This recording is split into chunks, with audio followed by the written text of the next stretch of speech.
ನಾನ್ fifth ಅಲ್ಲಿ ಇದ್ದಾಗ ನನ್ಗೆ ಇಂಗ್ಲಿಷ್ ಓದಕ್ ಬರ್ತಾ ಇರ್ಲಿಲ್ಲ, ಕನ್ನಡನೂ ಓದಕ್ ಬರ್ತಾ ಇರ್ಲಿಲ್ಲ, ಹಿಂದಿನೂ ಓದಕ್ ಬರ್ತಾ ಇರ್ಲಿಲ್ಲ. ನಮ್ಮ ಕ್ಲಾಸ್ಮೇಟ್ಸ್ ಏನಾದ್ರೂ ಓದಿದ್ರೆ, ಇಂಗ್ಲಿಷ್ ಆಗಿರ್ಲಿ ಹಿಂದಿ ಆಗಿರ್ಲಿ ಏನಾದ್ರೂ ಓದ್ತಿದ್ರೆ ಅದನ್ನ ನೋಡಿ ನಂಗೆ ತುಂಬಾ ಡೌನ್ ಫೀಲ್ ಆಗೋದು. ಅಂದ್ರೆ ನನ್ ಯಾವ್ದಕ್ಕೂ ಲಾಯಕ್ಕಿಲ್ಲ ಅಂತ ನನ್ಗೆ ಫೀಲ್ ಆಗೋದು. ಸ್ಕೂಲಲ್ಲಿ ಯಾವಾಗ ನಾ ಡಿಕ್ಟೇಷನ್ ಕೊಡೋದು, ಏನಾದ್ರು ನಿಲ್ಸ್ಬಿಟ್ಟು ಓದಿ ಅಂತ ಹೇಳಿದ್ರೆ ತುಂಬಾ ಭಯ ಆಗೋದು. ಇದೇ ರೀತಿ ನಮ್ಮ ಇಂಡಿಯಾದಲ್ಲಿ ತುಂಬಾ ಮಕ್ಕಳಿಗೆ ಇವಾಗ್ಲೂ ಆಗ್ತಿರ್ಬಹುದು, ನಿಮ್ಮ ಮಕ್ಕಳಿಗೂ ಆಗ್ತಿರ್ಬಹುದು. ಅಂದ್ರೆ ಅವ್ರ ಮಗು ಫಿಫ್ತ್ ಸಿಕ್ಸ್ತ್ ಏಯ್ತ್ ಅಲ್ಲೂ ಇರಬಹುದು, ಆದ್ರೂ ಓದಕ್ ಬರ್ದೇ ಇದ್ರೆ ಅವನೇನು ಅಷ್ಟು ಖುಷಿಯಾಗಿಲ್ಲ ಕ್ಲಾಸಲ್ಲಿ. ಅವ್ನ್ ಭಯ ಬೀಳ್ತಿರ್ತಾನೆ, ಯಾವಾಗ ಟೀಚರ್ ನಿಲ್ಸ್ಬಿಟ್ಟು ಏನಾದ್ರು ಕೇಳ್ತಾರೆ, ಏನಾದ್ರು ಬರೆಯಕ್ ಹೇಳ್ತಾರೆ ಅಂತ. ಸೊ ನಾವು ಆದಷ್ಟು ಮಕ್ಕಳಿಗೆ ಫಸ್ಟ್ ಓದಕ್ ಬರೋ ತರ ಮಾಡ್ಬೇಕು.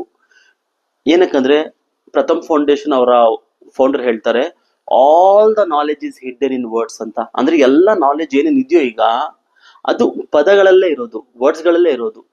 ಸೊ ಫಸ್ಟ್ ನಾವು ಮಕ್ಕಳಿಗೆ ಓದಕ್ ಬರೋ ತರ ಮಾಡ್ಬೇಕು.